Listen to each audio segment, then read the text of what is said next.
Israel और फिलिस्तीन का युद्ध लगातार जारी है। आसमान से बम गिर रहे हैं, जमीन पर गोलीबारी हो रही है, हवा से मिसाइलें छोड़ी जा रही हैं। दोनों ओर हजारों की तादाद में लाशें बिछ चुकी है। दिन ब दिन युद्ध बढ़ता ही जा रहा है। हमास के आतंकी आसमान, पानी और हवा सभी ओर से घुसपैठ कर रहे हैं, तो इजरायली सेना भी गाजा पट्टी को तबाह करने में जुटी है। बता दें कि फिलिस्तीन के आतंकी संगठन हमास ने 7 अक्टूबर को इजराइल पर 5000 रॉकेट से हमला किया था, जिसके बाद युद्ध का ऐलान हुआ। इजराइल डिफेंस फोर्स की ओर से युद्ध से जुड़ी तस्वीरें लगातार सोशल मीडिया पर शेयर भी की जा रही है और इसी के साथ आईडीएफ ने हमास पर युद्ध के नियम तोड़ने का आरोप लगाया है। आईडीएफ ने इसे वॉर क्राइम यानी युद्ध अपराध बताया है। ऐसे में सवाल है कि आखिर युद्ध के नियम क्या है हमास पर, जिसे तोड़ने के आरोप लग रहे हैं।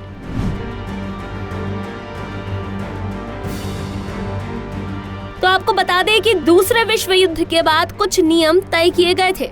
अगर युद्ध के नियमों का उल्लंघन होता है तो इसे वॉर क्राइम यानी कि युद्ध अपराध कहा जाता है।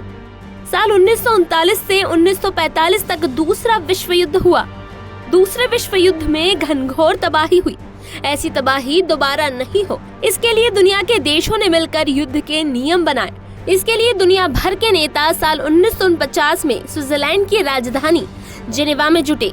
इस कन्वेंशन को जेनेवा कन्वेंशन कहा गया।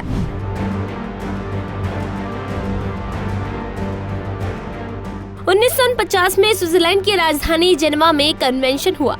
जेनेवा कन्वेंशन में बनाए गए कानून को इंटरनेशनल ह्यूमैनिटेरियन लॉ कहा गया।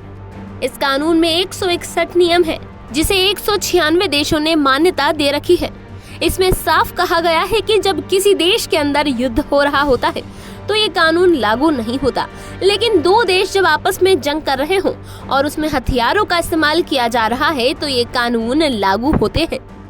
चलिए आपको बता दें कि वो क्या नियम हैं जिन्हें 1949 जेनेवा कन्वेंशन में बनाया गया, जिसे तोड़ना युद्ध अपराध माना जाता है।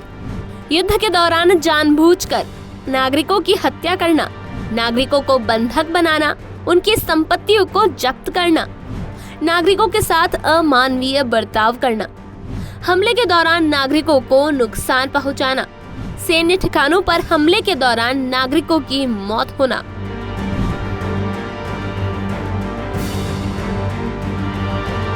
अगर इन नियमों को तोड़ा गया तो युद्ध अपराधों के लिए घरेलू कानून के आधार पर आरोप तय किया जाता है।